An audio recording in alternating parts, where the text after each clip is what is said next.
This is the second one-on-one conversation of the day at Jagran Cinema Summit. Just to let Abhishek know, in case he hasn't read what the topic is. The topic is deep dive, in the sense, I wish we'd done some drugs together, because it's easier to deep dive. But I guess you're an actor, so I guess it's easier for you to deep dive without the drugs. What we're really looking at, of course, is the evolving idea or the concept of a Bollywood superstar. Why you are the perfect fit for this one is because you've said this quite often now, that you told yourself that you're going to take a break. Actually, 2 years is not even a break, it's a sabbatical. And you decided to reset your acting goals. Now, I was speaking to Anil Kapoor recently, and he told me that there was one point in his career when he wanted to take a break, or a sabbatical as it were, and your father, Amitabh Bachchan, is the person who he approached. I think they were working in a film together. And he immediately told him, never ever do that. Keep working. You had the same man in your house. Did he not give you the same advice? Firstly, good afternoon, good evening, everyone, and thank you. Oh.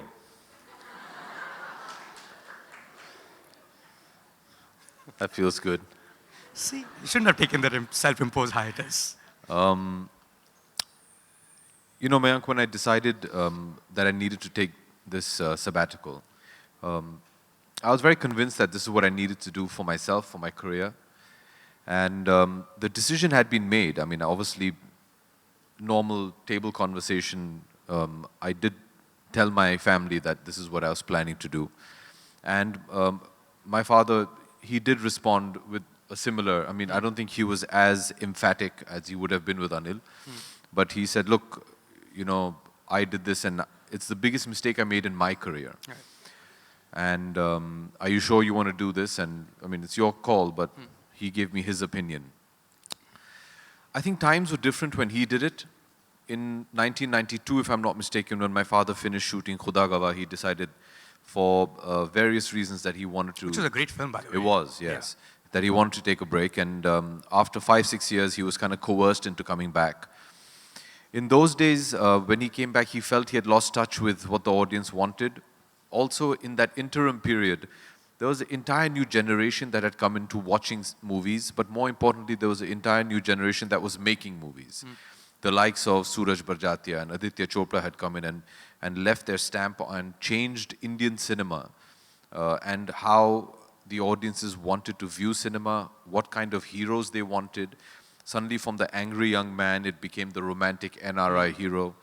So when my dad came back, he felt that, oh my God, I'm still doing the kind of films that I was doing in the late 80s, early 90s, and that wasn't working. That was why he felt it was a mistake. He felt he lost touch. I was very aware of this, because obviously having, you know, lived through that phase with him. But when I decided, I think times have changed, there's a lot more information, you're a lot more accessible.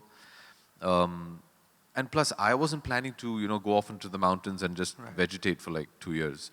I was very sure of how I wanted to execute this plan of mine. In fact, taking the break and stopping making films was actually the first step of the plan. It was the first step of the execution of the plan. This is something I've been thinking of for the last 4 or 5 years. All my friends are from the film industry. The people I socialize with on a normal basis are from, in some way, the film industry or the media. So I think, and today you have social media as well, and I think it's very easy to keep abreast of what's going on, what kind of films are being made. So I wasn't really removing myself from this world. So I was very sure of that I'm not going to lose touch. But more importantly, it was a very personal decision where I felt I just needed to recalibrate how I was working. It wasn't the kind of work I was doing, it's how I was doing the work. And I was very confident in the kind of actor I hoped to come back as. I had more confidence in that actor than I did in the doubt of, oh my God, am I going to lose touch? You know, out of sight, out of mind. You know, are you going to be left behind? All these kind of things. So I was more confident on the person that I aimed to become. And I think that's the difference between my dad's time and my time. Right. I mean, one of the words to describe a summit, perhaps if we were to translate in Hindi, would be a manthan, right? Self-introspection. And that's precisely what you did. What was the conclusion from that self-introspection? Not that you went to the Himalayas, you were obviously working, you were doing various things at the same time. But what is it that you learned because you took a step back to be able to see a larger picture?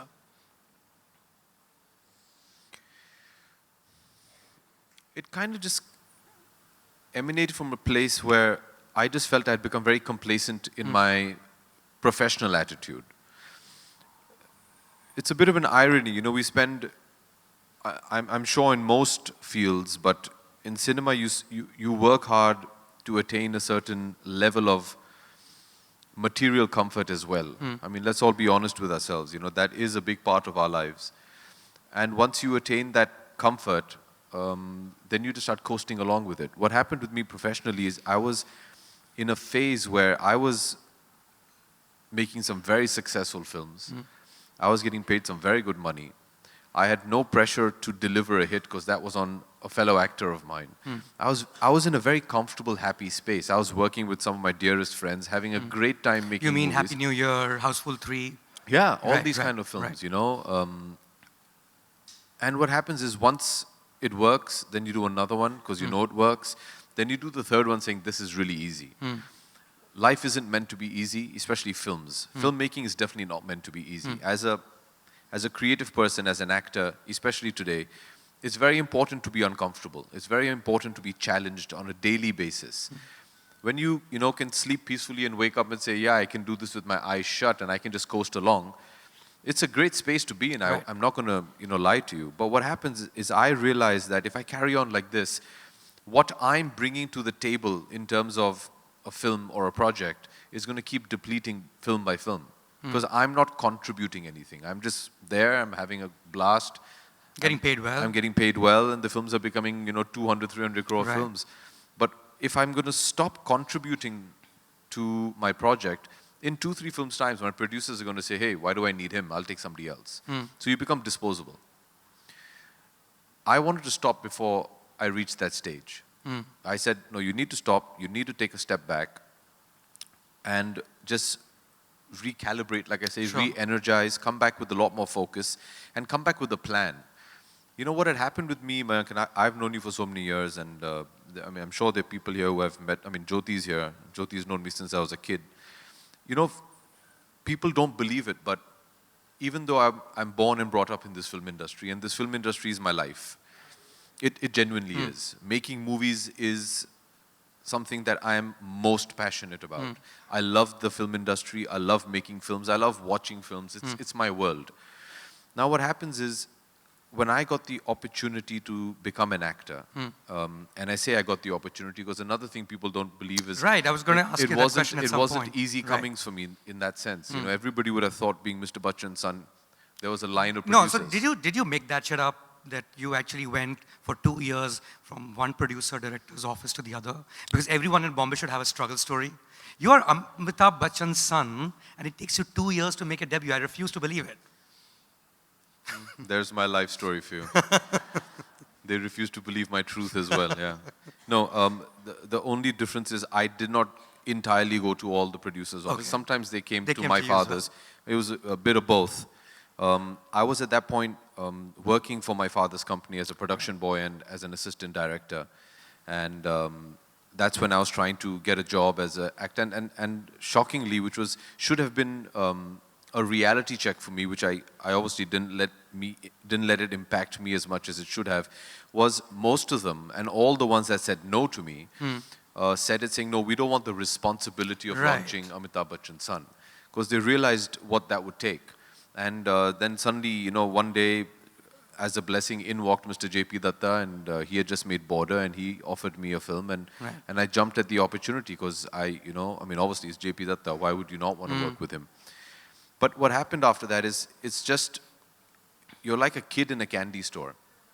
I was just happy as an actor to have a job, to go out there and make movies. And guess what? I was enjoying it. Right. Maybe some of the results I wasn't enjoying, but by and large, the process was wonderful. So I never really laid down and say, hey, what do I want out of my career? What do I want to achieve? How do I want to go about achieving it? I was just happy being an actor, getting a job and getting to make movies. And getting your next film and your next... Absolutely. Right. So I needed to rethink that. So these are the kind of things So that I did. you constantly say this, Abhishek, that this version of you that we see is version 2.0. Is it version 4.0? Is it a thing that you start thinking about, even from mortality point of view, legacy point of view, when you're like 40 plus, I'm like, boss, can't continue like this forever. Could age have a factor, be a factor in this? I'm sure it could. It wasn't for me. Okay. Who's 40? Me? No, you're 25. No, I'm 42. But it's how old you feel, you know. No, age really wasn't a thing. No? But I think Maybe having a child? time spent being a professional is. Sure. You know, after a point you start evaluating your life and you say, hey, you know, what do I stand for? What am I going to be remembered as? And these are important questions. I think for me it was more after the birth of my daughter that I started asking myself these questions. That you want to leave behind a legacy. Absolutely. Enough of Houseful 3s and 4s and 5s. No, I love that. I can't wait I'm to sure. do But nobody's going to 5. remember those films. I mean, I'm sure they will. You just did. Huh? You just did. Well, I didn't have a choice. I was just reading up on what's the last film that he did before Manmarzia, which I think people will remember. Well, thank you. That's the intention. Right. It's like I said, it's not. It wasn't the kind of films I was doing. If you ask me today, you might not agree with it because I know your personal choice, but I'd do another Houseful. I'd love to do another Happy New Year. I'd readily do a Bol Bachchan. I grew up watching Manmohan Desai and Prakash Mehra. They're my favorite filmmakers. I'd love to do the kind of stuff. And these are films that, you know, the audiences love. I agree, they're made for a specific kind of an audience. Right. It's a genre of cinema which is leave your brains at home and just come entertain yourself. And there's a huge market for it, because if there wasn't, they wouldn't be doing the kind of business that they do. I mean, till date, I walk into places and people come up and say, you know, hey, Nandu Bide, or, you know, we loved you in Houseful. Or they'll come up to you and say, oh, we loved you in Dhoom and Jai Dikshit. So you can't discount that. So I love that kind of cinema. I can't wait to do it again. Coupled with other work that inspires me as well. But like I said, for me it was more about how I was doing that kind of film. It wasn't like, okay, if you're going to stand there, then you need to make a difference. You need to be able to say something. You need to be able to do something. You need people to turn around and hopefully, you know, come back here and sit in front of you and get you to give as glowing a response to a Houseful that you have, say, for Manmarzia. Thank you, by the way. Yeah. You're welcome. So that's part of the goal. You can't just write off stuff and say, oh, Mayank didn't like it, so that's fine. No, of course no, not. I want you to like it, so I'm going to work hard enough so that... Did it happen in the early part of your career, especially, Abhishek, when you did certain films and you thought you'd done a great job in those films, and perhaps people hadn't watched it and you felt even worse about it? I'll give an example, okay? And of course, you'll come up with far more examples. Like, one of my favorite performances of yours is a film called Run, right? And there's this scene where you're in a subway. And so just to let the audience know, there are a bunch of goons and the hero is right there facing the bunch of goons, and he turns around and he starts running. So you think, Ari, ek to naya type ka hero hai, he's running. But he's actually running to catch the shutter, to pull it down so no one else runs away, and then he whacks the shit out of everyone. I don't know how many people saw that, but that was a fantastic performance. That was the reason I did the film. Right. Oh, was that the scene? Yeah.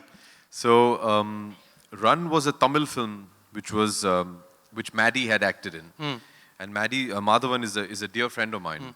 And I had agreed to do it because, it's a very cool story.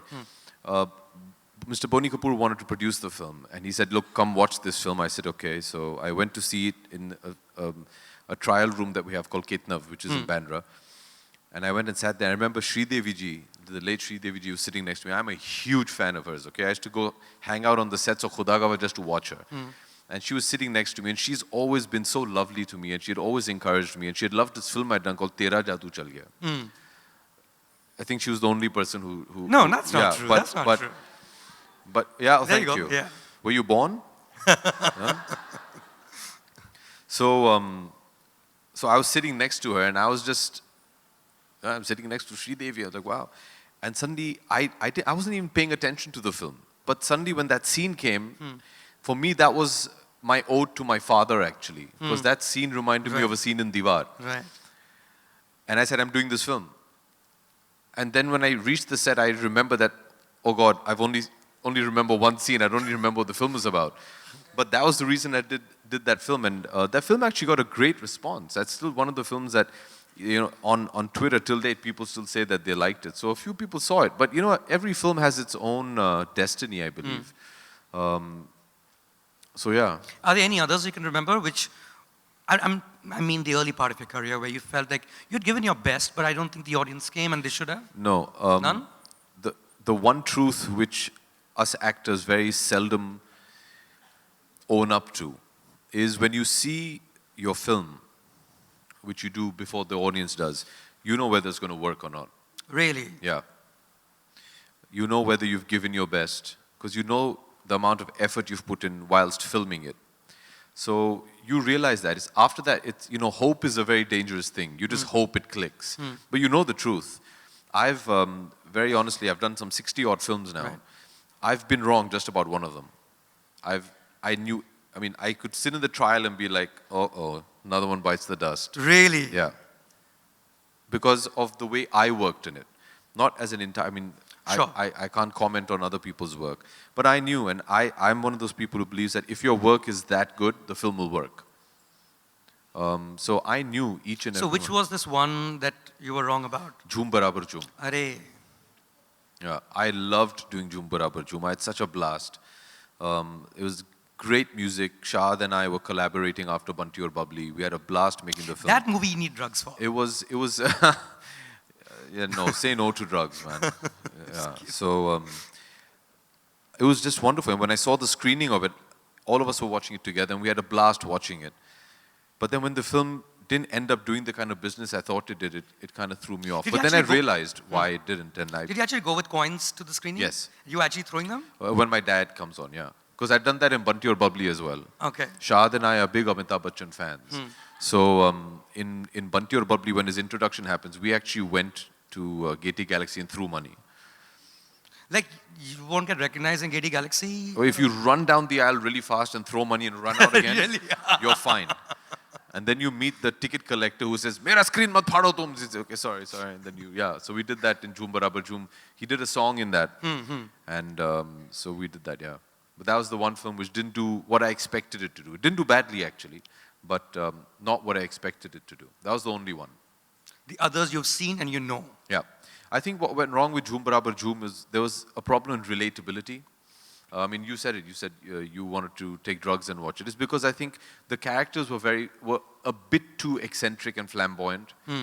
Secondly, also what happens if you compare it to his last film, which was Bunty Aur Bubbly, the best part about Bunty Aur Bubbly. Have you all seen this movie called Bunty Aur Bubbly? Okay. Hey, stop being modest. Have you guys seen this movie called It's important Bunty to Aur ask. Bubbly? It's one of the biggest hits of that year. Yeah, but they all Just look, in case you're yeah, sitting just in case. some other country.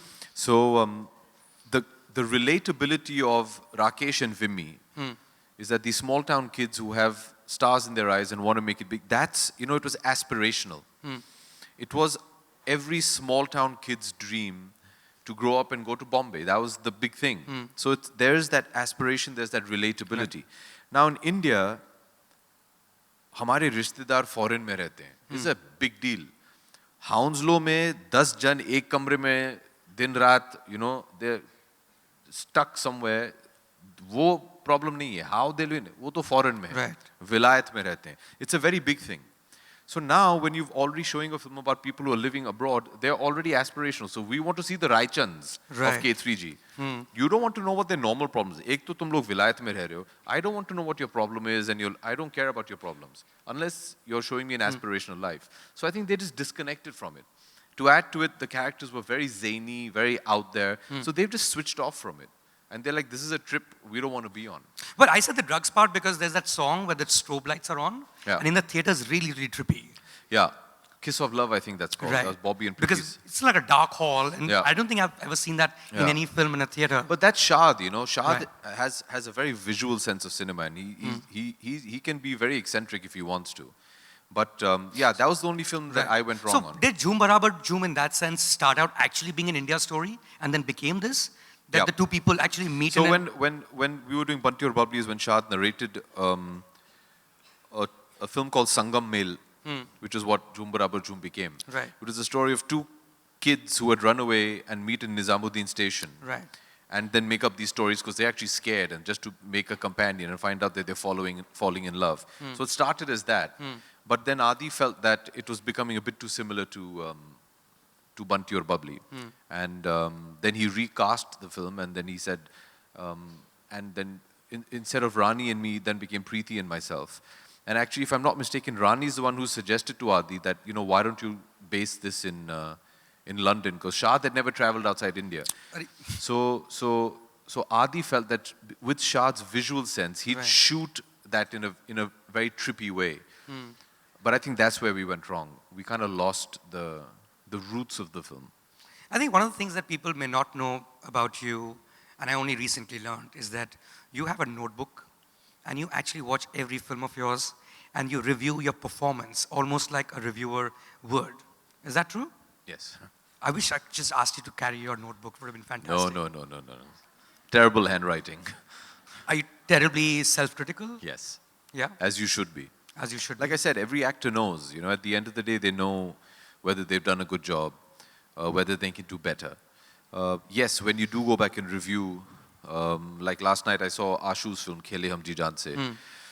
You start growing as an actor. So I think part of the exercise of when you can look back at your work and find faults, in a sense is reassuring, because that means you're already evolved a bit more than when you were doing the film.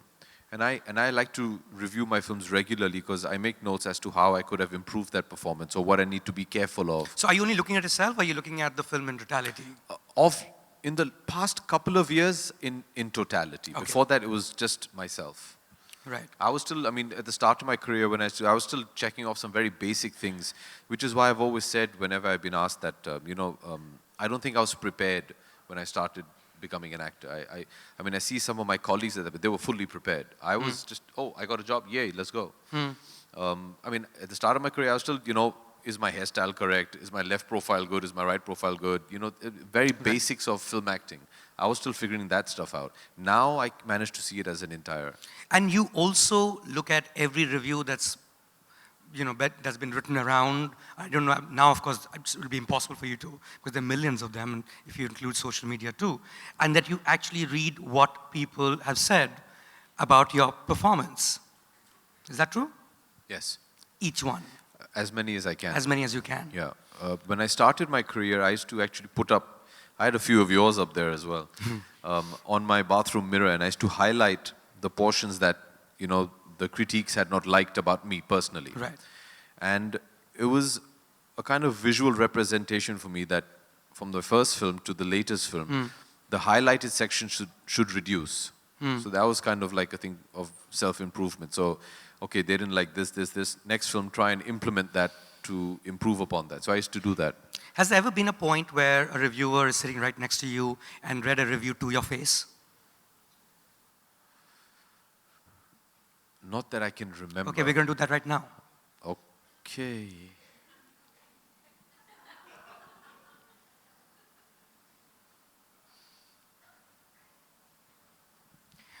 Is it your review? Yeah. One of yours, right? Yes. This should be fun. So background, okay, it's obviously a very, very short excerpt, but the one that relates to you. Background score is an indoor concert. Artwork aims at advertising photography alone. Farhan Akhtar's written the full dialogue. His companies produced the picture. Their recent credits include Luck by Chance, Honeymoon Travels Private Limited, Rock On, Karthik Calling Karthik. Which is sad, given no actor in Bollywood believes in the auteur theory more than Abhishek Bachchan does.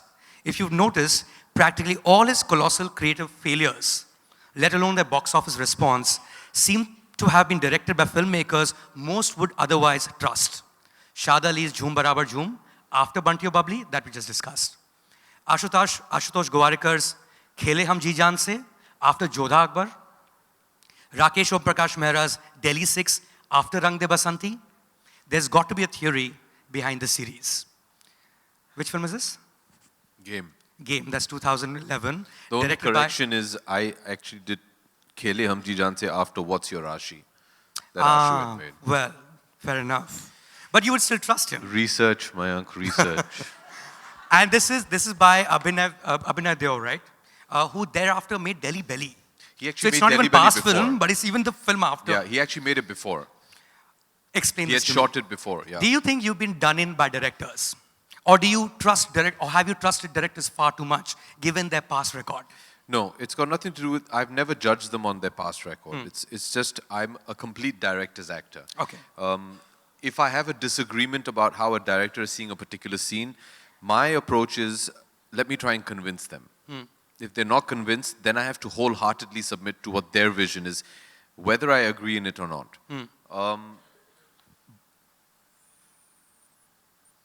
Yeah, but Don't they all? Is that what you're saying?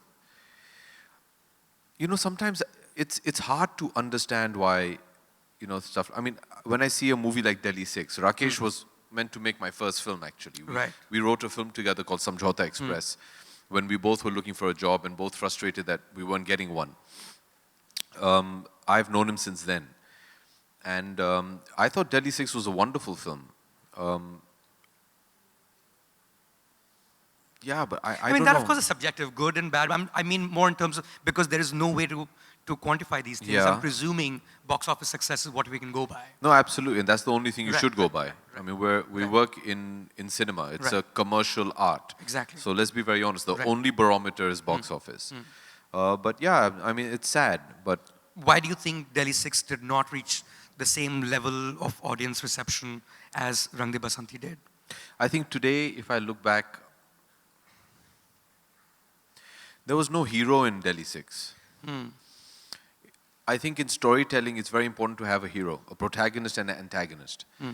There were, I think, too many protagonists, so we didn't know who to get behind. I mean, like we were discussing Bunty or Bubbly. Right. There's this beautiful scene in Bunty or Bubbly where they're sitting by a brook and suddenly Bubbly starts crying. And Bunty asks her, why are you crying? And she turns around and very innocently says that I'm missing my home. And they go and actually they call their parents. And she calls and speaks to her parents and says, I'm okay. And then she turns to him and says, now your turn. And he says, no, nobody is missing me or thinking of me at home. And you cut to a shot of Bunty's very critical father, which was played by Mr. Raj Babbar, sitting under a contraption that Bunty had invented, a shower, and missing his son. At that point in time, what happens is suddenly your heart goes out to them, and you're like, oh, I want these kids to do well. Right. I'm get behind them. Right. You emotionally You wanna root for invest them. in them. Right. You root for them. I feel maybe in Delhi 6, there were too many people to root for, so who do you root for? I think that could have gone wrong with Delhi 6. What about Game? Like Boman Irani as Thai Prime Minister? Yeah, What are you saying? yeah, it's fine. Why? They have a lot of Indian expats in. What went wrong with Game?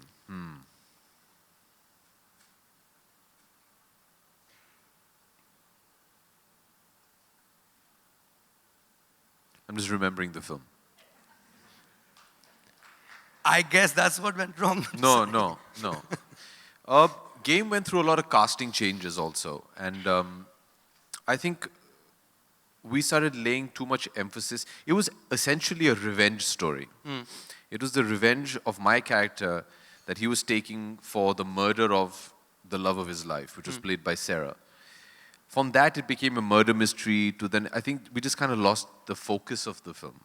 Had it remained just the story of a lover taking revenge for the murder of his beloved, I think it would have had a lot more focus. Somewhere, I think we kind of diluted the focus. Then there was the character of the Interpol agent played by Kangana, then the other characters and how they linked up. So I think somewhere we kind of compromised the soul of the film. Right.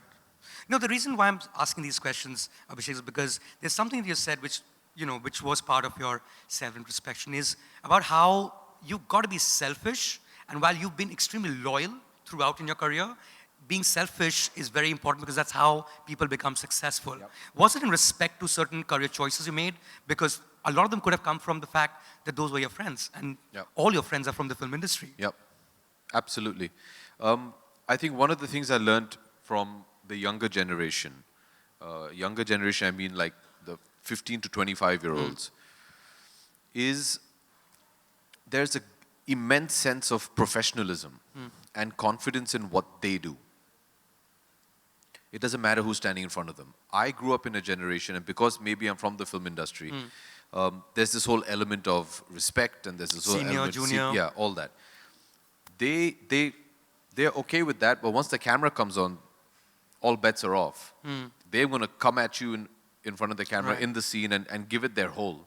Whereas I know in the past, out of respect, no, okay, you want facing, take facing. Oh, I used to do that kind of stuff. Somewhere as an actor or in any profession, and I mean this in the best possible way, I don't mean this negatively, be selfish. Be selfish for yourself, for your craft, for your own people. In that sense, be selfish because you need to be a bit selfish to be able to give your best. If you're not convinced in your own head that you're not going to be able to give your best, you're not going to give your best there in turn, you're doing injustice to the venture. There's absolutely nothing wrong. I actually felt previously that if I disagreed with somebody, I wouldn't tell them. No, I don't want to be that kind of guy. I don't want to come across as arrogant. I don't want to give people an opportunity to say, oh, he's just flexing his muscles, so to speak. Or on some level, it was uncool to just disagree. That was a big problem. Or were you overcompensating for being a Bachchan? I guess so. Right. I'm sure. Not I'm sure. I mean, that was one of the Right. reasons. I never wanted anybody to think that, oh, he's Mr. and Mrs. Bachchan's son, so he's saying this, so we're listening to him, because I Right. never wanted that. I was very conscious of that, from my behavior to everything. I don't think I'd ever compromise my parents and their dignity even today. But today, if I disagreed with something, I've understood how to put my point across in a better way. Instead of, for me, it was like, okay, if they're not going to get it, I'm just, yeah, whatever, man, let's just do it. carry But on. sometimes, and I learned this from Amir, he told me that disagreement is very important on a film set because it leads to an even greater outcome. So he says, I have no problem if people disagree with me. I'm willing to discuss it with them, debate it with them, because I am convinced that through that debate, you're going to arrive at a better answer. That everyone's happy with. Absolutely. Right. Because, the point of selfishness, and here I'm going to tap into what I believe is a rather under-tapped aspect of a personality. You're a thinking man, which obviously one would not realize from Houseful 3, but one does from a lot of your in-depth interviews that I've watched. And you spent 2 years in sport. You pretty much devoted it to your sports company, with kabaddi, with football, of course. Selfishness is really intrinsic to sport. And you said, and you've spoken about how sport is the closest metaphor for life. Because all its ups and downs you can see in those 30 minutes flat or whatever is the duration for a game. Do you derive a lot from sports people? Do you have favorite sports people, what they've said? Yep. Yeah? Immensely. I've been a sportsman when I was in school and then in college. I still play sports, and I really think sports teaches you so much about life. It prepares you for the world out there. If it's a team sport, it teaches you about teamwork. It teaches you about sportsman spirit. More importantly, it teaches you how to fight back as a team. It teaches you how to never give up. If it's a solo sport, same thing's there. So I think there are a lot of wonderful metaphors in life that you can draw with sport as well. And there are wonderful sportsmen out there that I've idolized and just been so inspired by their journey and how they've gone about achieving what they achieved. And one thing which is that I really learned and from them is, in their mind, they're convinced that they're the best at what they do. And that comes across brash, when you have, my first love in sports is basketball, right? I used to be a basketball player. One of my favorite, anybody play basketball here? Okay, 4 people, 5, okay, no problem. So there's one basketball player that I used to love called Shaquille O'Neal. Okay, he started playing for the Orlando Magic, went on to play for the Lakers and the Celtics and Miami, Cleveland. And he was this monster of a basketball player. Even I followed him from when he was in college, and he was just the next big thing. And goes down till date as one of the greatest basketball players ever. And as growing up as kids, you idolized him. And the first time I saw an interview of his, I was like, oh my God, this guy's really arrogant. Because his first statement was, I'm the greatest. At that point, I'm like, no, that's not cool, man. Just be humble, Today, I realized that he needed to say that to himself to achieve what he achieved. Because if you're not convinced that you're the best person for this job, you're not going to be able to give your best and do your best. So that element of self-belief, bordering on megalomania almost, Right. but it's important to achieve the great things. I don't think any of the great leaders of past somewhere in their mind felt that, no, I'm happy over here. I mean, you want to go out there and conquer, you know. When Alexander came and conquered half the world is because he believed he was destined to do so and that he could do so. So that confidence is very important. It's just that shift from, you can't be arrogant about it, but you have to have that belief. That's very important. So those kind of things really taught me a lot from sport, and it did help me a lot to just channelize what I needed to do. But, yeah. Right, right. So is that the version 2.0 we're talking about? Part of it, yeah. Right. Part of it. I can't wait to do Houseful 5, though. No, Because I know Houseful. it's just really pissing you off. No, it's not. Yeah. No, it's not. I'm going to convert you. You know what? I actually liked Houseful 3. But there you go. I'm saying, It's a different kinds of cinema. It's a different kind of film, yes. Yeah, see, we're not promising you, you know, Godard or anything like that. Absolutely. But come there, be entertained, laugh for 3 hours, go away. And, you know, in our life and times today, which are so demanding and tough, you know, those 3 hours of just going out there and just having unabashed fun I think is good. Right. Now, I'm going to go back to the director's part, Abhishek, because right before this, we had a session with Rohit Shetty. Yeah. And, you know, one of the things that he mentioned is that, like, for instance, in the case of how Singham got made, Singham got written at 12 o'clock, or got narrated at 12 o'clock to Ajay, finished at 2:30 a.m., and 7 he was on the set and he was doing it, because that's the level of confidence he reposed on his director. And he says that's the only way you survive for that long. That's how, say, and like say he's only worked with Shah Rukh Khan outside of, I mean, so far for the movies that were released, and with you, of course. Yes, very much, yeah, very much. 2 films. So does the actor-director combination then become a very, very important element for an actor's career? Absolutely. But I think that's so in any field. I mean, even in your field, your relationship with your editor is of paramount importance, because the editor has to have a vision for what they want for the newspaper. They need to try to convey that to you, but they also need to be able to balance off what you as a journalist can provide, and they don't want to compromise your vision because there's a unique perspective. So a relationship you might have with your publisher or your editor is similar to an actor and their director, and it's a collaborative exercise, right? Filmmaking. So obviously you've traditionally seen wonderful actor-director combinations survive for a long time. And I think that's very important. I mean, not just actor-director, even actresses and their directors have had some wonderful collaborations. And that's important because there is a level of trust. You also know that this guy's going to take care of me or this lady's going to take care of me.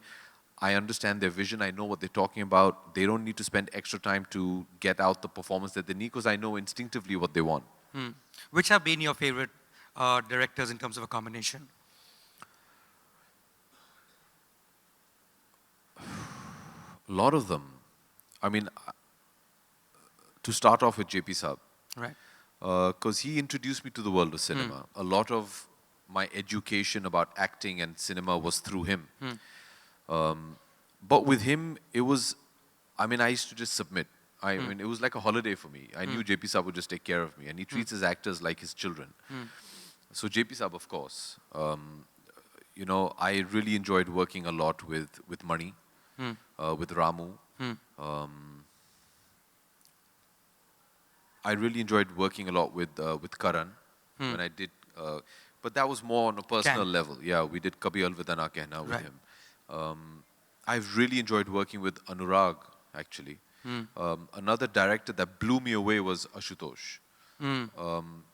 Ashutosh was possibly the first time I worked with a director who had been an actor. So I learned so much from him about approaching a scene from an acting perspective. So his direction was always from an acting perspective. So I really enjoyed that. But you know, I've learned so much from different directors. You know, like Rakesh has a very unique approach to the way he works. Tarun Mansukhani had a completely different approach. But you know, it's nice when you forge. But for me, I've never managed to work, thankfully, with a director that I just didn't like. Really? Yeah. It's never happened? Never happened. I mean, I've never been on a film set where, be it a co-star or a director, I'm like, yeah, really not interested in seeing your face today. But just been a professional. I can't work like that. For me, it's very important that everybody's a buddy on set. Does it really help to belong to the film industry then, for something like that? For instance, there's this episode I was reading about when you were shooting for Kabhi Alvida Na Kehna, and it's an emotional scene, and you were supposed to tell Rani's character that your father is no more. Yep. And you had a picture of your father that you were supposed to look at, and then you told her, and you just broke down. And then Karan Johar broke down, and then Ayan Mukerji broke down, and then Aarti Shetty broke down. The whole set was crying. I mean, that's a scene from a Karan Johar film. I mean, that kind of bonding, I don't think we'll ever get in my job, no way. In my office, nobody's going to cry like that for anything. I think the function of what you do is slightly different. We're unemotional people, is that what you're saying? No. Okay. The purpose is different, Sure. right?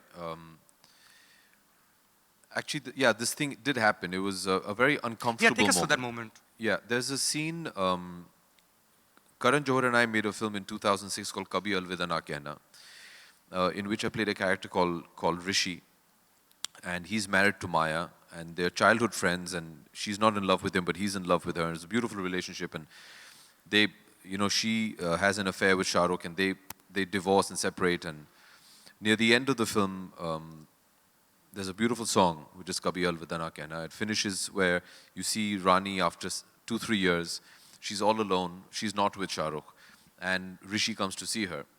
And he comes to tell her that, and he's meeting her after they're divorced, and he says that I just came to tell you that I'm getting married, I found somebody that I really love, and she's very happy for him, and she says, he asks her to be his best man or woman, so to speak. And he says, look, Maya, at the end of the day, I've realized I have no one else. You've been my best friend since I was a child. Right. I had one more person, which was my dad, but he passed away. And she's not aware of this. And my father in the film treats Rani like his daughter, because they've been childhood friends. And he takes out a photograph and he says he would have wanted you to have this. And it's a photograph of my father. Actors also, you lock up a lot of emotions, because that's used a lot in your craft. Right. And I didn't want to rehearse that scene for some weird reason. I was just at that point thinking, okay, let me just go perform it. And I performed the scene, and I remember he said, yeah, he passed away. And I pulled out this photograph, and that's when the reality actually hits you. And, the lines get blurred. And I just remember thinking to myself that I'm talking about my father passing away. And that photograph was actually of my dad played my father's character in that. And it just kind of got to me. And I remember we finished the scene, I just went to the side, and I think the emotion of the scene got the better of me, and I just broke down, and Karan noticed this. And he came and he just hugged me, and he broke down because he was also dealing with the loss of Yash Uncle at that point of time. Yash Uncle had just passed away under a year ago. And Karan had written that scene keeping these emotions in mind. Everybody on that set, from Anil Mehta, the DOP, to Ayan Mukerji, who was an assistant on the film, Aarti everybody knew the emotion of the scene. I think everybody had their own interpretation of that scene. So it just, that happens, that's happened once or twice with me. Oh yeah? It's happened again? It happened in Man Marziya as well. Really? Yeah. What was that? So it's not an industry thing. I mean, Anurag is not somebody he's born in Banaras. So, so it's just when you're on a film set, there is a bond. A bond between an actor and a director is sacred, because in a sense, an actor tells the director, "Look, here's my soul. Please take care of it, because I'm very fragile." That's why when we talked about collaborations, they go a long way, because there's that implicit faith. You're literally putting your life in somebody's hands. In a Rohit Shetty film, you truly are putting your life in somebody's hands. So it's that. It's, actors somewhere are very fragile beings, and they tell the director, look, here it is, be nice, take care, don't hurt me, because you have the tools to really take me into a dark place. If you take me to that dark place, be that light that'll bring me out. So that happens, and that's, it's very often that when there's an emotional scene, an actor will be on the side preparing, and the unit is very aware of the emotion of the scene, and the unit almost automatically adopts that mood. If it's a comic scene, everybody's having fun, they're fooling around. If it's an emotional scene, you see the set is very quiet, and people are whispering when they don't need to be, but they respect the fact that something very fragile is happening, so let's be nice about that. So that's what happened during, it was What was the scene? What happened in Man Marziya? It was actually during a shot that we did of a song called Halla, where Robbie, my character, has finally breaks down and starts getting destroyed about the fact that he's caught his wife with Vicky, and he gets drunk and he just goes to a club and starts dancing. It's a fabulous scene. So that was actually one long shot, and Anurag had wanted me to do that on my first day, and I said no. There's also, actors have this thing that there's this one scene that they're always petrified of, and they just keep putting off saying, no, isko baad mein karte hain, isko, they keep running. This was that one thing, because I knew what it was going to take. It was also the first time that you see Robbie react. He's not a reactive person. He just absorbs. Yeah. And Anurag's thing was, just he takes it and takes it and takes it, and now it's just too much. Bursts. And you have to erupt. So I was running away from it. So this was about halfway through the schedule. We actually did it one night. And he had been just literally chabiing me to do the scene for like 15, 20 days. And that night also my football team was playing the semi-finals and we qualified for the finals. So I was really happy. And then we went and did the scene and Anurag had been, so it was a mixture of everything. And again, you just, a lot of times you just lose yourself in what you're doing. You see this very often with dancers, especially people who do a lot of stage performance and dancing. You see that a dancer has just lost themselves in that moment. And they just achieve a certain... It's like dervishes, yeah, right? It's like that, you know. And you just get sucked into that moment. And they had music playing, they were playing the song, and he had built, and we were just doing it, and that scene finished, and he said, I said, at the end of it, I'm going to be so tired of just having taken out that aggression that I just want to crumble down, and that's it. He said, yeah, great. And Anurag, in his typical self, never cuts the shot. And now, previously when we used to work on film, you had 4 minutes. Right. One can was 4 minutes. Now, with the cards, they go on for 10, 15 minutes. And so Halla is about a 3.5, 4 minute song, and the entire thing, and he didn't cut. So throughout, I was just giving it all and just taking it out, and it's almost like a cathartic moment for him. And I just remember collapsing, and Anurag didn't cut it. And the music went off, and everybody just froze. Like I said, everybody's very aware of what's going on. And I just lost the plot after that. I just couldn't control myself. I think, whatever you've just been working up, it just comes out. And on some level, for me, it was also cathartic about the last 2 years of what all I'd gone through. Maybe all of that came into, I don't know. And the next thing I just remember is Anurag had just come and he's howling and he was hugging me. And then 2, 3 other people started crying. And then I went to the video monitor to see it, and Kanika, the writer, and all these people there. So it happens quite often, So yeah, it's not an industry thing. That's not, I'm sure. Yeah. But as an actor, Abhishek, you had perhaps the world's greatest in your house. Did he give you advice in terms of how to control your emotions? Because if he had to lose it film after film, we've lost count of the number of films he's done. He was probably doing 4 films at a time, right? Did he give you any advice in terms of holding back, in terms of having a certain control over what could be each character becoming you each time? Well, firstly, I won't agree with your perhaps. For me, he is the greatest. But I think we've never sat down and had these discussions. Really? For me, it's been more about learning from how he conducted himself. When Dad came home at night, he was Dad. He never brought his work home. The first time I saw my father come home in costume was he was shooting a movie called Insaniyat, and he was shooting right next to the house, and he came home for lunch, and he came dressed as a police inspector. And I was like, wow, cool. And I'm used to... How old were you? I was early teens, I think. Okay. But that was you would know that yeah. So I was like, okay, cool. And that was the first time he brought his work home. Otherwise, it was very clear he never brought work home. We never grew up like the typical, film industry kids. None of these film magazines were allowed in the house. There was this press ban that was going on at that point of time with my father. So there were none of these film fairs and all those kind of magazines, not even trade papers. So we, in a sense, for many years of our lives, didn't even know that this concept of the film industry. It was just normal life. People find it a bit difficult to understand. I enjoy telling this because it just gives you a perspective. People say, what is it like growing up with Amitabh and Jaya Bachchan? Right. And I'm like, Yeah, it was fine. It was normal. I mean, it was mom and dad. When I was a kid, and just try and put yourself in my shoes. I thought everybody's houses had like 500 people waiting outside.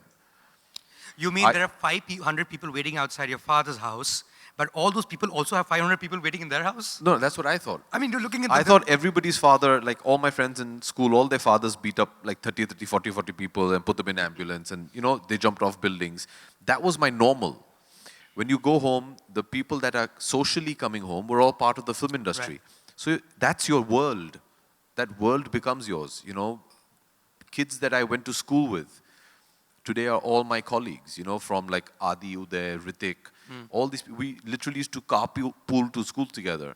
So, your entire world is that. So you don't understand why are people treating these people with such reverence. These are my parents' friends and these are my friends and it's fine. Only when you get a bit older and you start understanding, do you realize, oh, okay, I get it now. So, when your world is that, it's very difficult to extricate yourself and then look into it and say, okay, yeah, let's be very normal about it.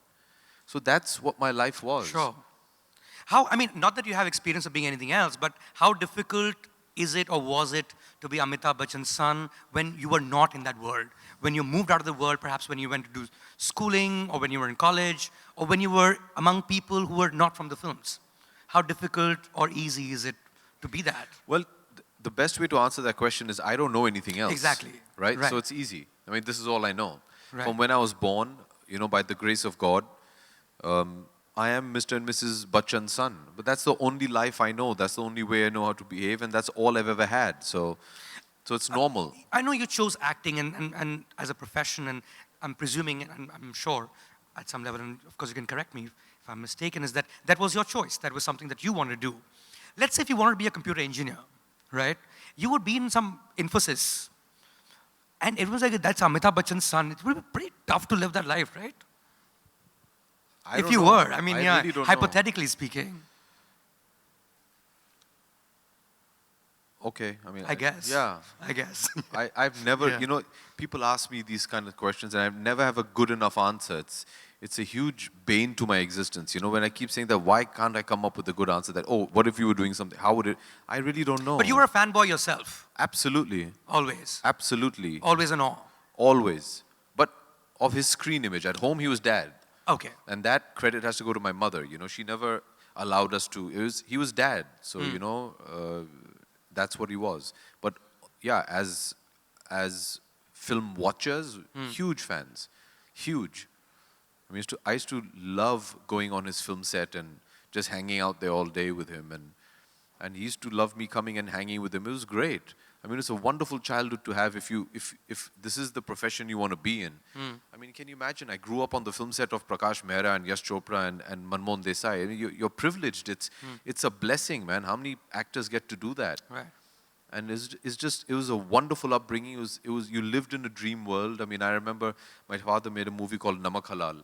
I'm not sure how many of you have seen it. And there was a song called Pagga Ghunguru in that, which became very famous. I was there for the shooting of that. Oh, nice. And I remember sitting behind the camera and laughing at him trying to chase his Modri down the water. And I'm like, wow, that's funny, Right. And why all these dancers dressed up like, Africans and what's going on? But okay, it's funny. I like it. And it's just a wonder world that you're living in. It was beautiful, man. It was just a great, great childhood. What would it have been outside that? I was sent to boarding school when I was 9 years old, and over there, nobody cared who you were. Right. I was sent abroad, and over there, they don't know Indian cinema. So I had a very normal kind of life there as well, and it was fine. It was absolutely fine. My dad used to come to my basketball matches or to my plays and sit in the audience like a normal parent and enjoy it or not enjoy it. And he used to participate in that sense. So I had this beautiful balance of both the worlds. But today, if you ask me, if you were working in Infosys, people be saying that. I think they'll say it once, they'll say it twice, and then it's fine. Very bored of yeah. it, right? Yeah. But as a personality, you've said this before, Abhishek, that you're actually closer to your mum, and that Amitabh Bachchan is a loner. Is that true? Is he a loner? He's the most public person India has ever known. Yeah. No, I think he likes time by himself. A lot of actors do. I think it kind of helps you just maybe acquaint yourself with somebody that you actually know the least, which is yourself.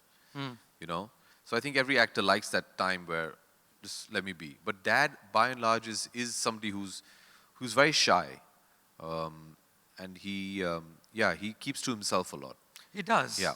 I mean, so the side of him that we see is his public side, Yeah. which is obviously someone who will chat up anyone who comes on his show, KBC, Yeah. and he's really, really good Yeah. with people, but deep inside he's actually a shy person who would rather not.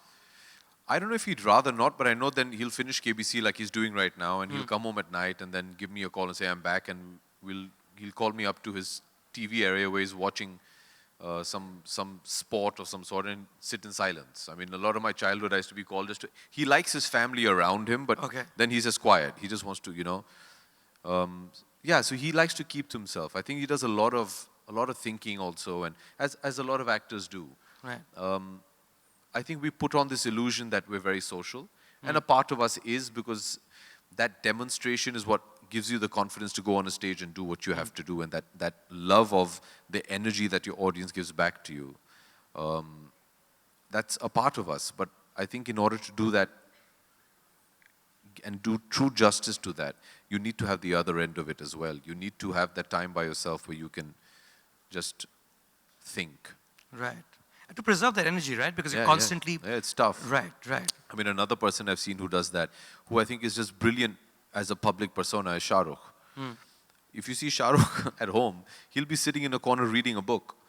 He's immensely shy. So I see that a lot. I see a lot of actors who need that time off.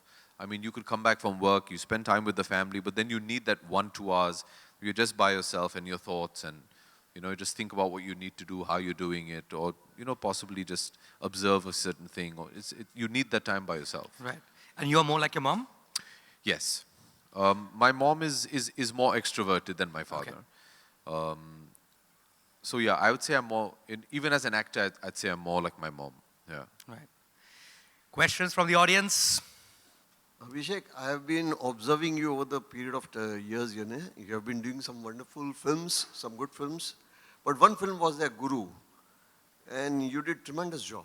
Thank you. Tremendous job. Thank you. And I just don't know, you are cut out for, you have got a personality character, you are cut out for some lovely biopics.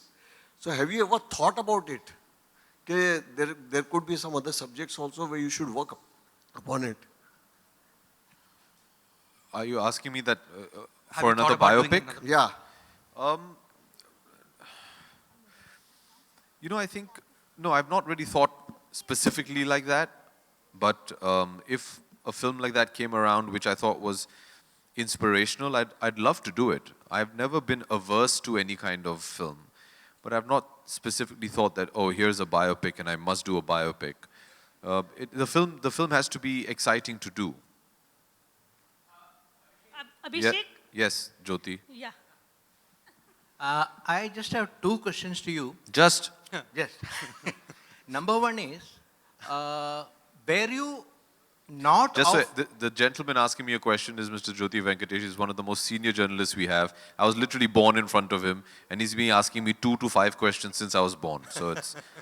Yeah. Since you were born, no. No, seriously, ask him. Really? He was one of the guys when I was a production boy, was there as part of the press junket. He's seen me as a kid, I'm not kidding. No, as in, like, he didn't go to the maternity ward. It's like, boss... No, I don't think he was at the maternity ward. I'm pretty sure he was standing outside Breach Candy Hospital, though. on the major subsets. There, major sub, there. My first film, yeah.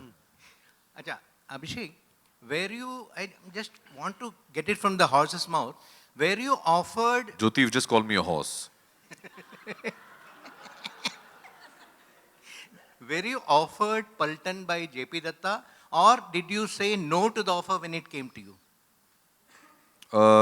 Yes, I was offered Paltan, and I was doing Paltan, and I very sadly had to leave Paltan. And it's a decision which destroyed me. It really upset me having to take that decision. But there were certain circumstances which I could not get out of. And it destroyed me because JP Saab means the world to me. And not to be able to stand by him during this journey was something that really upset me. It was a tough, very difficult, one of the most difficult decisions I had to take in my professional career. And I feel very bad because I feel somewhere I kind of disappointed him and let him down. But I've always wished him all the best. And the thing is, my relationship with JP Saab goes beyond movies. He means far too much to me. My love and respect for him is far too big to let any film come in the way of that. But sadly, I could not be a part of that film. So to answer your first question, I was doing Paltan. What was the second one? Second one is, several years back when I met Anil Kapoor on the sets of his film, I just casually asked him, Anil, teri beti abhi kabhi heroine banegi? She was just a kid of 8-9 years. And he said, yaar, main abhi hero hu, let me be chakas, hero for a long time. Yeah. Why think of my daughter coming in films? So what is your take on Aradhana getting into films as an actress? Aradhya. Aradhya. She's 6 years old.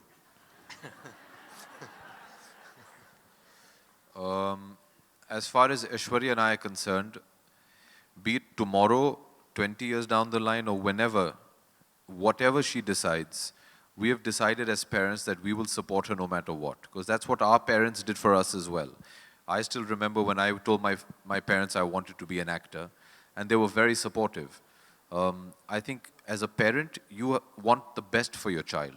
As a parent, you want your child to be happy and healthy. That's the most important. What she decides to do is completely her choice. We will never ever weigh down onto her to say, this is what we expect you to do.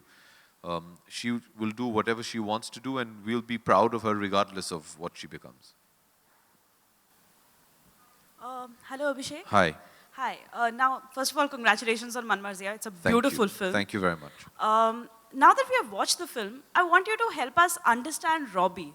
One of the things that stayed with me after the film was the fact that this guy is okay with being someone's backup, a second choice, or a fallback option.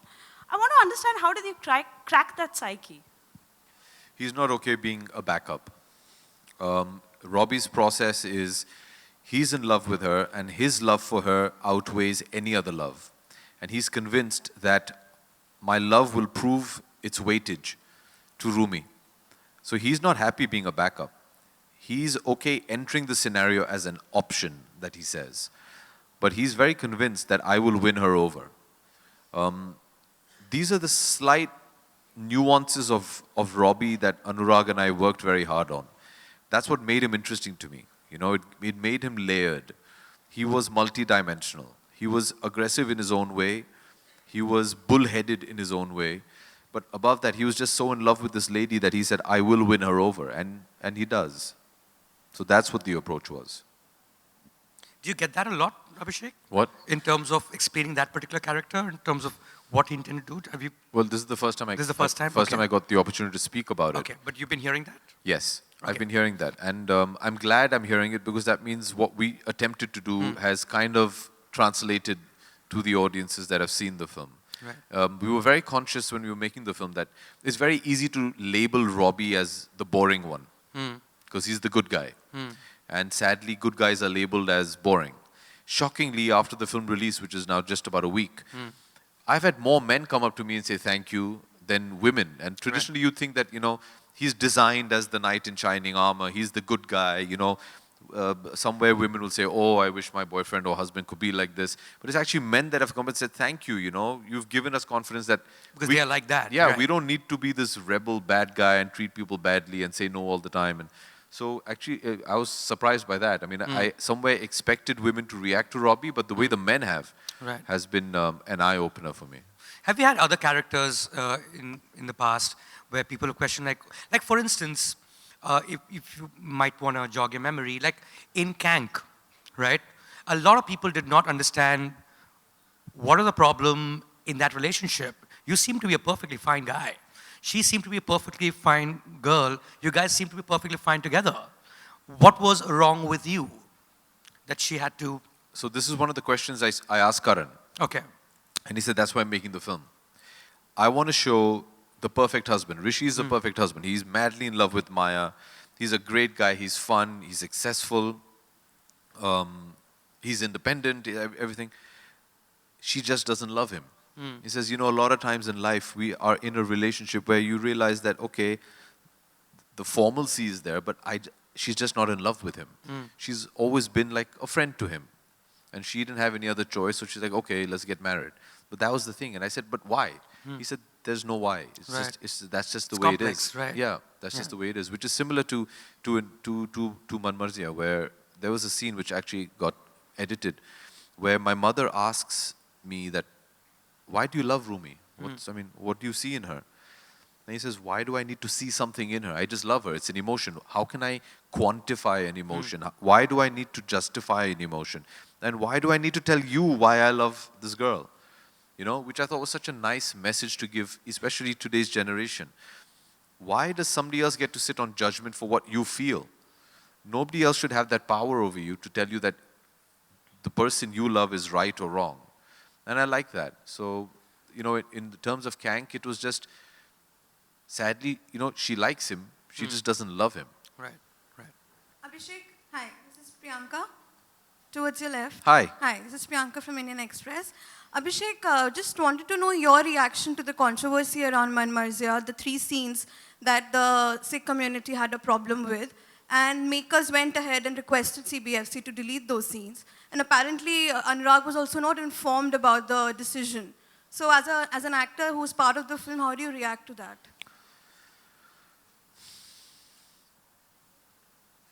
I think each individual is allowed to react the way they have and they want to. It's their personal opinion. For me, it's not a big deal because, see, what is your film about? My film isn't about anybody smoking. I have no problem cutting that out. If somebody's taken objection to it and they are feeling that the intention of the film or the makers is not to upset anybody, not to upset any community. We're not here to ruffle any feathers. We just want to make a nice love story. That's what the film is about. If by cutting out 1 or 2 shots, it's going to placate somebody and make them feel better, I have no problems doing that. And I say this very sincerely. I really don't have an issue with it. Everybody's allowed to react the way they want. It's a free country. But for me, look, if me cutting out 3 shots, which is not impacting my narrative, makes you happy, by all means. Because my intention isn't to upset you. My intention isn't to start a controversy. And my intention is not to upset you. It's as simple as that. I'm very clear of these things. And that's it. It's been removed and it's fine. Does it not set a wrong precedent, though? Because if any group is going to have any issue with any scene and that CBFC's past the film. It depends what the issue is, Mayank. All right? How do I give you a good example? Okay. My view is very different. I'm looking at it as entirety. Ask yourself 2 questions. Why and who is objecting? What is the purpose behind that objection? If that is genuine, then you should look upon it genuinely. Because as somebody who's part of a film, as a filmmaker, you make movies for an audience. So if your audience, even if one member has an issue with something, you need to first ascertain, is that a genuine issue? If it is genuine, you need to address it. I'm making a movie for them, not for myself. And if they have a problem, then I need to understand why. If I'm convinced with that, the next thing you need to ask yourself is, who's the loser here? Who stands to lose? In a situation like we are in right now, I'll tell you who stands to lose. The exhibitor stands to lose. I, as an actor, have done my job. I've been paid. The producer has sold his film to a studio. The studio has there on end sold the film to a distributor who has then sold it to an exhibitor. If there is, for example, an objection or a protest, there's going to be a cinema hall that's going to be vandalized. There are going to be shows of an exhibitor that are going to be cancelled. That person is going to lose money. You want to stand today and say, okay, how can you do this? This is a bad precedent. Please underwrite all the losses that the people down the chain are going to face. I'll stand by you. You have to, that's my industry as well. I've got to think about them. And like I said, what is the issue? You have an objection to 1 or 2 shots. Is that going to change your story? No. Take it out. It's fine. Yes, if it's something that's changing the narrative or the reason why I made that film, then I can sit and debate that and So try you're and saying counter you won't that. take the same position on Urta Punjab, for instance? No. I understand why they would want to say what they wanted to say in Urta Punjab. This is just 3 very basic shots. It's not a big deal. Why is that worth more than what my exhibitor, which is part of my family, extended family, is going to have to face losses for? No, it's not. I'm not going to sit on that ego. I feel very strongly about these things. This is my industry as well. You Sure. know? I mean, we could So debate like I said, this the forever. first thing you have to ask is, what is the reason why they've taken objection? All right? They've objected to one or two small shots. If you remove that, it's not going to change your film. It's not. Also, you have to understand that this is an issue that has happened. If it happened before the release, it's something I can understand. We can sit down and debate it and discuss it. This has happened after the release. Get on with it. Your film is not changing. If it's something that's going to change my film, then I have the right as a democratic citizen of this country to debate with you and to reason with you as to why you feel the way you do and I feel the way I do. And it's my job then to convince you. Something as small and trivial as this, I think it's absolutely fine. Sure. Next question.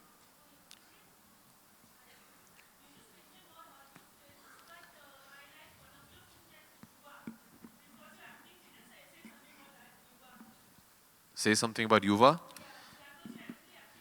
Do you get that a lot? Because that might well be your finest performance. I mean, Yuva Guru as well. Lalan Singh. well, thank you, but Yuva I turned a corner in my career with Yuva. Yuva was the first film where I actually got positive reviews. So for the first time, it was relieving for me because I just felt, okay, I can do it. You know, the I mean, industry. you cracked it. I mean, it's a fantastic. Thank you. The industry, the audience, the critiques, they kind of gave me a thumbs up for the first time. So for me, it's always been a very important film in my journey as an actor. So yeah, I mean, it's a film that I really enjoyed doing with a maker that I love, Right. Mani Ratnam, and I'm glad because it's been. Was it hard for you to get it right? Like playing a Bihari laborer, as it were? No, I worked very hard on it. Okay. I worked very hard with Anurag on it, actually. Right. Anurag wrote the dialogues, and I remember I was shooting for Run in Mumbai and in Chennai. So when I used to shoot in Mumbai, Anurag used to spend days on end in my trailer, and in between shots, I used to rehearse with Anurag about Lalan's walk, the way he'd talk and stuff like that. And then when I was shooting in Chennai for Run, I used to sit with Mani and do it. So we worked very hard on it. So we had really broken down Lalan Singh to Right. the minutest detail, yeah. Right. Yes. At the back?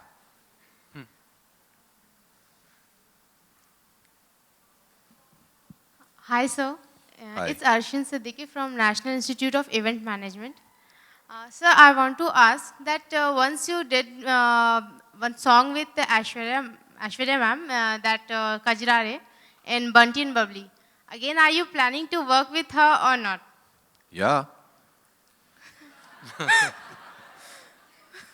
Yes. You will come with her? I'd love to, yeah.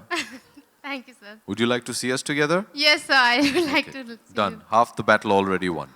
Okay, sir. Now I just have to convince her. Okay, sir. Well, there was a film happening, right?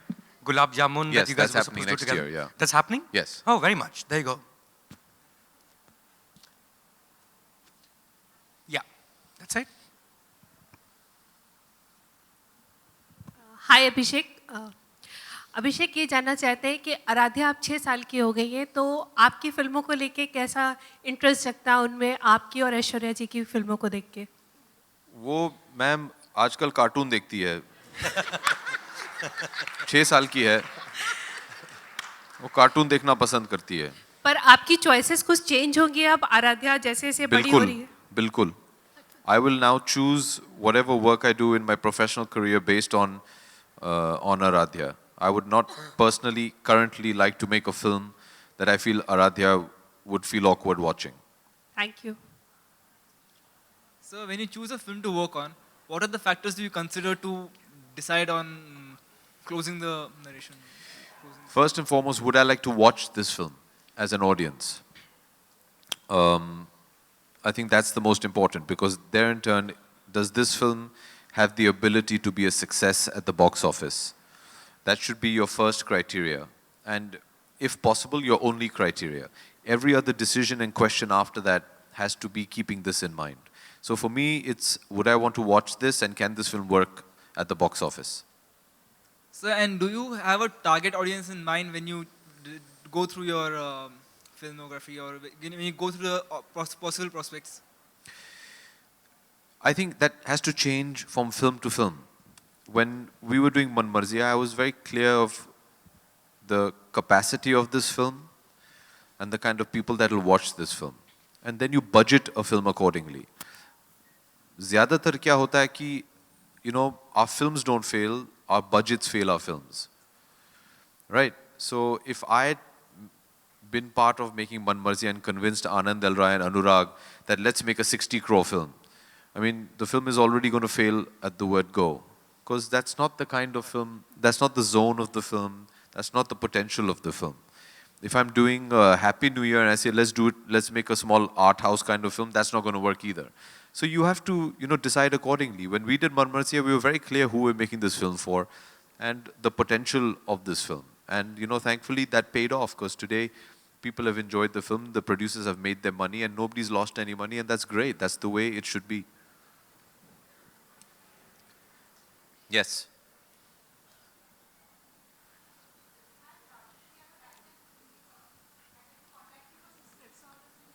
Yeah, if you see 5 feet to your right, Basuri, my manager, standing there, she'll be happy to help you out. Real questions, like proper questions? Abhishek, I had Yes. a question. Yes. You said you've grown up in the film industry. I'm right here in the lights. I'm sorry. Disclaimer. What I wanted to ask is... When did you cut your hair? Oh, God. It's been a while. It's been a lot of years. Yes. Abhishek, at this stage, I don't know whether you have this, but do you want to direct a film? Or No. is there a script? No? No. Why? I'm petrified of directing. I have a tough enough time being an actor. You know, I think direction is a completely different discipline. I understand why actors sometimes feel the need and the creative urge to direct. I have never felt that till date. But I'm pretty sure that if I do down the line, I'd want to go learn direction first. It's a completely different discipline to acting. And I don't think just because you're an actor and you spend 30 years on a set that you can become a director. Director is a 360-degree kind of a job, where actor, I can be very focused about what I need to do. There's so many different things you need to pay attention to, whereas an actor, by training, you're currently just worried about what the scene is. So you're focused in that sense. So you have to have tunnel vision as an actor. As a director, your spatial skills need to be a lot better. So, so as of now, I've never felt the need. I mean, if I had to direct a film right now, I'd probably make a terrible film because I don't know the craft of direction. I don't understand the grammar of filmmaking. Abhishek, I mean, I can't disagree with what you think, but here is the reason I asked is because you're intuitively brought up in this industry, you work with some of the best directors, more than being a cool guy and a very intelligent guy. I'll ask this question in a different context. Supposing you did decide to direct a film, what would it be? Would it be a Bollywood film or would it be something different?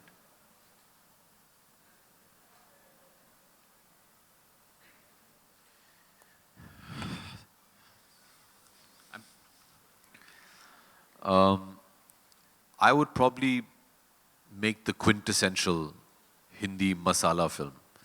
Because that's the kind of movie I love watching more than anything else. I just love Indian films and what they represent. Because I think, I've always said, our Indian films are like our thalis, you know, there's a little bit of everything. And I just love that experience. I love the song and dance. I love the pomp and pageantry of Indian cinema. I love the melodrama. I love the raw emotion. I love the agony and the ecstasy. I just love all of it. So I'd probably, the way I think of cinema is Indian films, the way we make our cinema. So that's the way, I mean, I remember when I was in college as well, and you know, I was studying abroad and you're watching a lot of, you know, different world cinema and all you can think in the middle of, you know, this very intense film is, "Arey, kash idhar gana hota hai yaar, it'll be so much fun," you know. So I think our education in cinema and our grammar of storytelling is musical and is as what Indian cinema is. So that's what comes naturally to us. So if I had to, it would probably be that, yeah. Thank you, Abhishek. And Halla has been on repeat for the last 3 Oh, days. it's insane, isn't it? It's just been on repeat. Thank you. Okay, last Yes, two right questions. there, I also right want to there. preserve your energy because, as I asked you before, you're going to leave us with your favorite dialogue. No. Or Ask questions. I like answering questions. Yes, sir. Over there. Check shirt. He's already that should stood be a up. question. Suggestions are also welcome. Hello, sir. Hi. This is Suyash. I'm into filmmaking. I'm a filmmaking student. Okay. Good luck. Yeah. So what would you advise to be from zero to hero something? ऐसा? My And- advice? Yeah. Bro, you're asking the wrong person, man. And Yeah. and how do you face criticism if you get any? How do you face criticism? Yeah. You stick your chin out, say, give me your best shot, and then try not to get knocked down and carry on. That's the way to do it. Learn from your mistakes. Criticism is very important. For me, it has been. It's important to be criticized because that's how you're going to grow. It's important to take criticism. It's important to understand criticism, but more importantly, you have to act upon criticism. Try and change somebody's point of view, especially if you're a filmmaker, because if your audience feels in a particular way and a film critic or anybody who's criticizing your work is also your audience, your job is to make each and every one in your movie theater happy about coming in there, buying a ticket and watching your film. So anybody who has anything positive or negative, take it, implement it in your next work. So it's very important. Don't shun criticism ever. Thank you. But what about the kind of criticism, or not even criticism, it's essentially trolling. And it's the reverse of nepotism that you get. Like there's a whole lot of people just troll you just because you're Amitabh Bachchan's son, and they just keep saying that, and they keep saying things like you're unemployed. I'm like, what does it say about someone who does this all day? Is troll you. How do you take that? Was it a new thing when you just firstly saw it on social media, like such a world exists? No. You did enough of that to me, don't worry. Huh? You did enough of that. What rubbish? What rubbish? You prepared me for social media, Mayank. No, I don't pay much attention to it. See, like I said, always figure out how genuine is what somebody's saying is. Sure. You know, I mean, if you go and you see somebody on Twitter who's said something nasty to you and they've what is it called? Profile is one of those andas. Then, I mean, come on. Buddy, put your face and then let's talk, you know. And then if you go down their timeline and all they're doing is just abusing several other celebrities, then you know that's not a genuine person. I actually enjoy it when people have something to debate about. I enjoy engaging with them. That's why I got onto social media. You can engage with people, you can talk to people. If you want to have a sophisticated conversation or exchange, even if it's heated, that's fine. But let's discuss stuff, you know. I'm okay with that. But the minute if I realize that you're not being genuine about it, then it's okay. It's fine. Like apparently you said somewhere that you came out of the film, I forget the name, maybe it was Shararat, and someone actually slapped you in Gaiety Galaxy. Yeah. Is that true? Yeah. What happened? That's like crazy. Disgruntled customer, I guess. Yeah, it was. Yeah, It was a tough time. Yeah. Right. Yeah, I would like to understand the tweet. It was a very good tweet. It's good to lose to a talented father. You wrote about India-Pakistan match day before. It went you were trying to, you tweeted. I tweeted what? About India-Pakistan match. No, I never tweeted about India-Pakistan match. You know, I think you also get confused with your parody account, which is just as popular. Oh yeah, I have a parody account. There's a rather funny person, man or woman, I don't know, but they run a parody. Okay, yeah. They tweet that wasn't me. Hi Abhishek. Hi. You had acted as Major Vikram Batra, Paramveer Chakra in LOC. Ji. I just want to know the kind of research you had put in to play that role. Because I think you played very well. He's Major Shah, by the way. He's an ex-major. So I had met Vishal, you know, Captain Batra's brother, twin brother. That's right. In Chandigarh. And I'd got whatever literature JP Saab had provided me with. And then obviously Josa, which was Colonel Y.K. Joshi, who was his commanding officer, I'd met him. So we had a sense of, you know, how Captain Batra was, the bon vivant that he was, and just this wonderful, wonderful soldier. Obviously, I saw the interview that Barkha had done with him. Ye Dil Mange Mo. Yeah, and whatever was available to us, at that point there wasn't that much. But that is the kind of stuff that we did. But I think speaking to Vishal and then meeting Joser was also stuff that helped me a lot, because you got certain insights into Vikram Batra and the kind of person he was. Right, because you were very convincing in Thank that. you, thank and you. I've rarely seen any actors who have played an army officer's part convincingly, including your other co-actors in the film, sorry to say. But I think you were very convincing. Thank you, thank you, Yeah. thank you. Thank you. You know, that was one film that broke my heart. What's that? LOC. You know, I remember one of the screenings of LOC, we had come out, and one of the parents of one of the Jawans we had portrayed in the film came and they had tears in their eyes. And the father of the martyred Jawan was also a colonel in the army. And he said, he came up to JP Saab and he said, thank you, Mr. Datta, because although I lost my son 5 years ago, the last 3 hours I felt he was with me. That hits you, and you see what it means. Until date, I mean, here you have, we're talking about a film called LOC, came out 2002. Right. That's 16 years ago. And I've had so many people that are from the armed forces that come out and still talk about that. That's what it meant to them. And then, I remember that we didn't receive very favorable reviews for the film, and the film didn't end up doing the kind of business we hoped for it to do.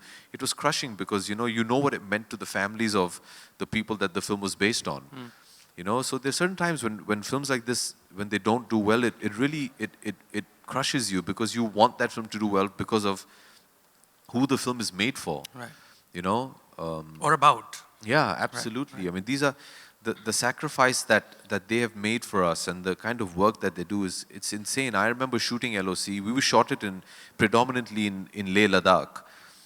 And it was very demanding, just to be running around there doing action at 12,000 feet is crazy. These guys were fighting a war at 19 to 21,000 feet. I mean, can you just imagine what our Jawans have done for us? I mean, it's crazy. And, that was the emotion with which we made that film. So we just felt that the barometer was judged, which is fine because I understand it is, at the end of the day, it's a movie. But that film really, I remember when it didn't work, it was very upsetting. Very, very upsetting. Is that another example when you knew that it might work and it didn't? I think somewhere the practicality of, LOC is, I think, possibly the longest film I've ever been up. I think it was 4.5 hours long. Right. But everybody, I mean, I think the reason I did the film was different. So it didn't bother me what it was going to do. You weren't being objective about it? No, I was very emotional about that film, yeah. Right. Question, guys?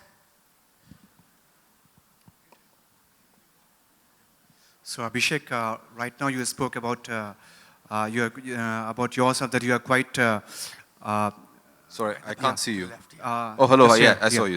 Yeah. So just right now you spoke about that you are quite overwhelmed. You are quite high. That you are born. You have been born in a family where you just got the chance to meet the biggest directors of the industry. So it says it proves that you are a born star. But afterwards, when you just started your career with the movie Refugee, there have been a lot of ups and downs in your career. But you managed to just sail up, and now you are an actor who can be molded in a director's ideas. So, is there any character you still desire to play, which has been your favorite likes? Well, to start with, just to set the record straight, just because I was born into the family that I was born into and I had the privilege of the life that I've had, that doesn't make me a star. You have to work hard to become a star. It's very difficult to be a star. So that, I mean, just because I'm born somewhere doesn't make me a star. Set that straight. Secondly, is there a role that I haven't done that I'd like to do? I'm not sure, because, that kind of changes almost on a weekly basis. I think it's very difficult for an actor to say, oh, this is my dream role, and I remember Shah Rukh had taught me before I became an actor. I was sitting with him one day, we were all friends, and I had asked him this, which is your dream role? He said, your dream role should be the one that you're doing right now. Because if that isn't the most important thing to you, then you're not giving it your best. You've already prioritized something else. So your dream role should be what you're working on currently. Does that answer your question? Still standing there. Yeah, it's okay? Okay. One last question, guys, because we have to move on to the next session. Who's that good? Someone from the back, please. We haven't heard anyone. Sab so gaye, backbenchers. नहीं, जगह होंगे. उधर कोई सोएगा.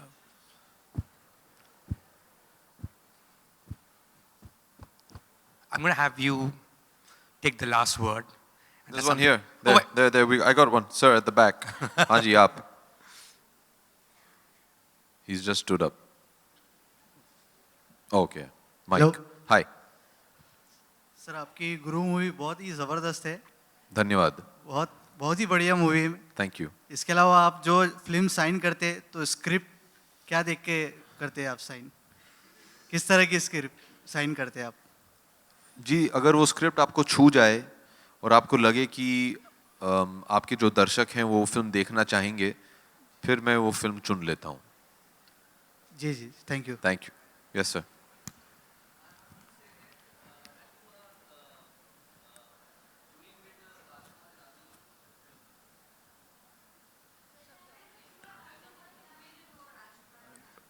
Let him say it in the mic. When will you do Rajkumar Irani film? हाँ, माने कि मैं बोल दूं और वो लोग कर लेंगे ना. हाँ. नहीं. मैं have already worked with Rajkumar Hirani. I actually did a small part in Lage Raho Munna Bhai at the end. I'd love to work with Raju. I think he's wonderful. I am an editor. You're his editor? Yeah. हाँ, तो आप जरा सिफारिश कर दीजिए भैया उनको. बता दीजिए उन्हें. One day. हाँ, one day. Good. Thanks. यहाँ भी. हाँ, बताएंगे. Yes.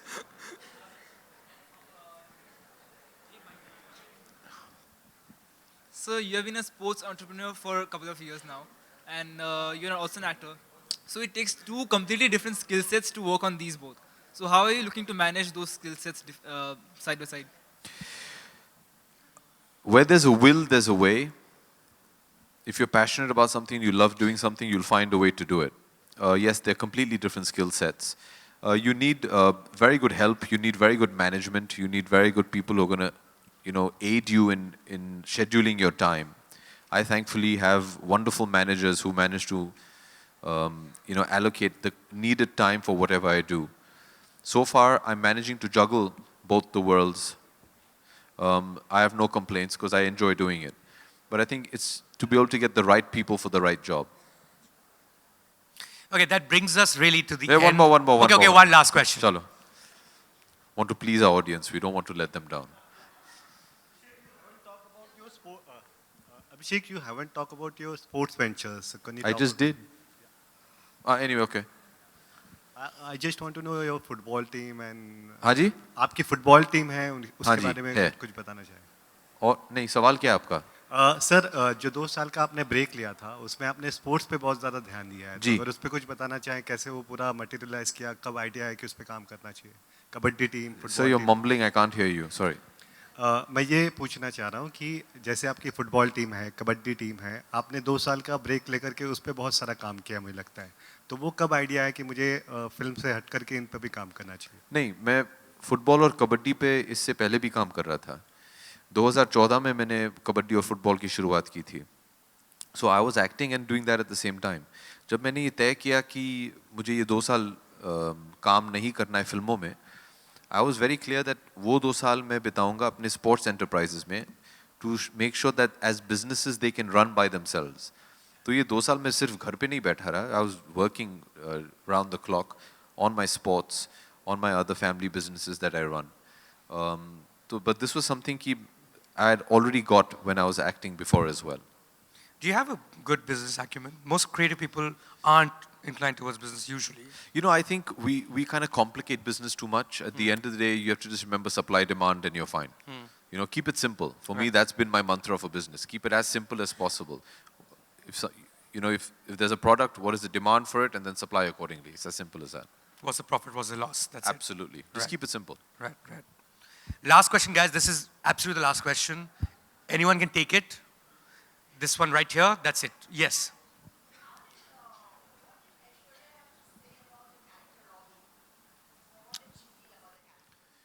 What did Aishwarya feel about Robbie? Say she hated it, like something, make news. She said you're a very good actor. She enjoyed it. She enjoyed it very much. She'd been traveling, so she couldn't get to see it before release. She saw it after release. So she liked it very much, thankfully, yeah. The family has reacted positively.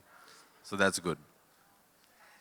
Yes, he loved it, yeah. Everyone has responded to Man Marzia very, very positively, as we're responding to Abhishek Bachchan. Thank you so much, My Abhishek, pleasure. Thank for you, doing man. this. Thank you so much. I'd like to invite on stage Mr. Vinod Srivastava to please present Abhishek Bachchan with a memento, a token of our appreciation. Thank you for taking the time out and talking to us. Ladies and gentlemen, we will all put our hands together for Abhishek Bachchan! And thank you, Mayank, for such a wonderful, interesting conversation.